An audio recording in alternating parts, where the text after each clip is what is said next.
Assalamualaikum warahmatullahi wabarakatuh. Perkenalkan, nama saya Naila Sufa Fauzia dengan NIM D5220071 dan rekan saya. Dan saya Siska Gia Ananda Sugierto dengan NIM D5222008. Kami akan menyampaikan hasil dari proposal penelitian kami dengan judul asetilasi gliserol menggunakan katalis karbon cesium fosfatum stick acid yang didukungkan pada karbon dari cangkang sawit, studi suhu, rasio molar, dan jumlah katalis.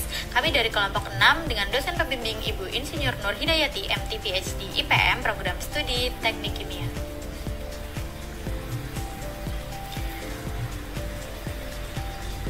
Selanjutnya adalah daftar isi. Di sini yang pertama adalah latar belakang, state of the art, rumusan masalah, tujuan dan hipotesis penelitian, rancangan penelitian, tahapan penelitian dan pengambilan data, risk assessment, metode analisis data dan penafsiran, dan juga jadwal penelitian.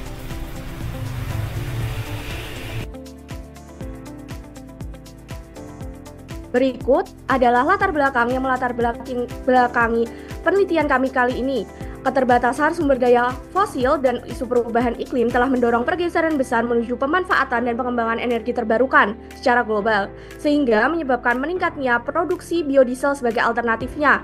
Gliserol merupakan produk samping yang melimpah dari industri biodiesel. Dengan meningkatnya produk samping itu, mendorong kita untuk memanfaatkannya menjadi produk yang memiliki nilai jual yang tinggi.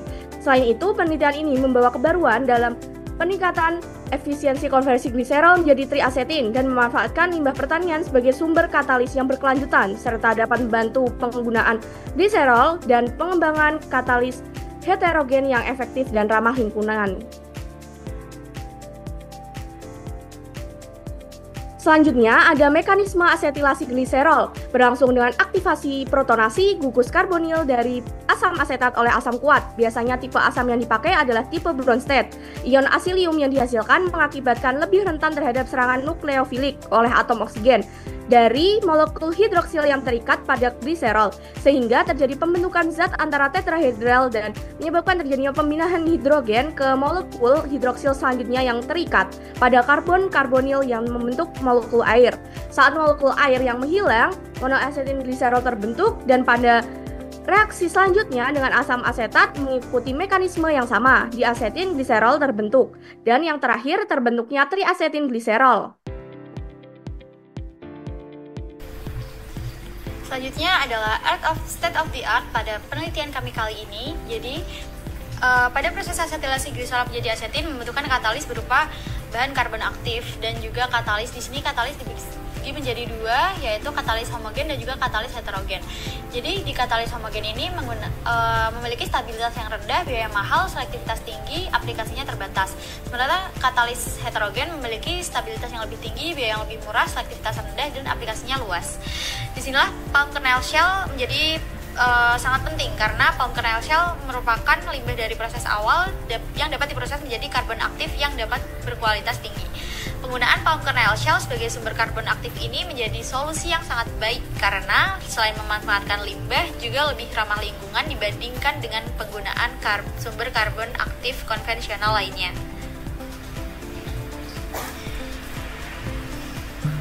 Selanjutnya adalah penelitian terdahulu. Jadi sebelumnya pernah dilakukan juga penelitian dengan katalis yang berbeda, yaitu yang pertama ada amberlis, selanjutnya ada juga grafenol oksida dan sulfonated acid, selanjutnya juga ada asam sulfonat, dan juga cesium fosfat dan TPA3ZRO2 yang menghasilkan tingkat konversi yang berbeda-beda.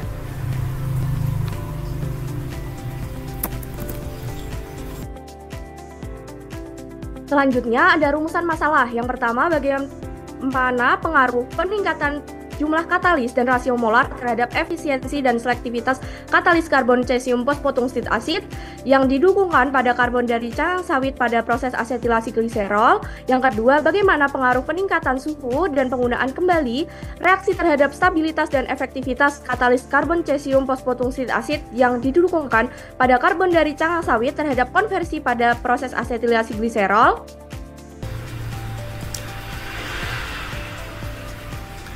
Selanjutnya adalah tujuan dan hipotesis penelitian. pada tujuan yang pertama, yaitu untuk mengkaji pengaruh peningkatan jumlah katalis dan rasio molar terhadap efisiensi dan selektivitas pada katalis karbon cesium fosfatung-stik acid yang didhubungkan pada karbon dari cangkang sawit pada proses asetilasi gliserol. Yang kedua, untuk mengkaji pengaruh peningkatan suhu reaksi terhadap stabilitas dan efektivitas kerja katalis karbon cesium fosfatung-stik acid yang didhubungkan pada karbon dari cangkang sawit pada proses asetilasi gliserol.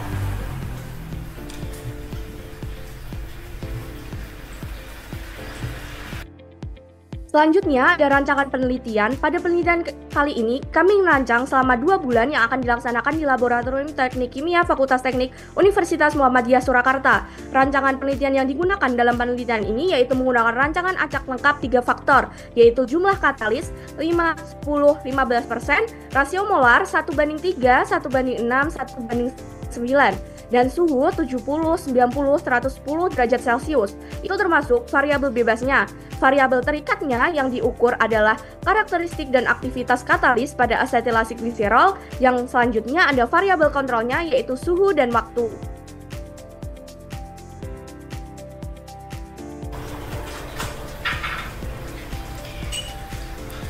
Selanjutnya yaitu tahapan penelitian dan pengambilan data. Yang pertama, kami mulai dengan persiapan alat dan bahan untuk proses asetilasi gliserol.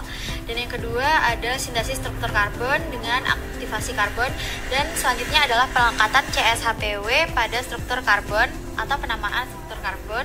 Selanjutnya ada uji aktivasi karakteristik katalis atau mengolah data dan hasil analisis.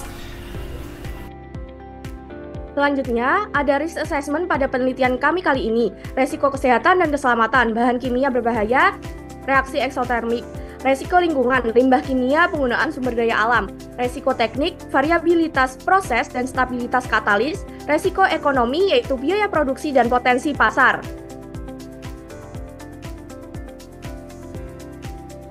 Selanjutnya adalah metode analisis data dan cara penafsiran.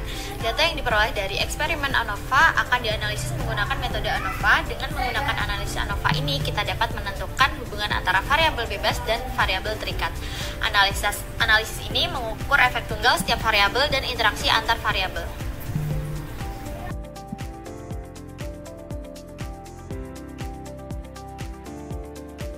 Selanjutnya, ada jadwal penelitian yang kami rancang selama 2 bulan atau 8 minggu. Yang pertama, ada persiapan alat bahan. Yang kedua, ada aktivasi karbon dari cangkang sawit. Yang ketiga, ada pelekatan CSHPW pada struktur karbon. Yang keempat, ada uji aktivasi karakterisasi katalis. Baik, mungkin cukup sekian pemaparan hasil proposal penelitian dari kami. Semoga bermanfaat bagi teman-teman semua dan terima kasih atas waktu yang diluangkan kepada kami. Semoga bermanfaat. Terima kasih. Wassalamualaikum warahmatullahi wabarakatuh.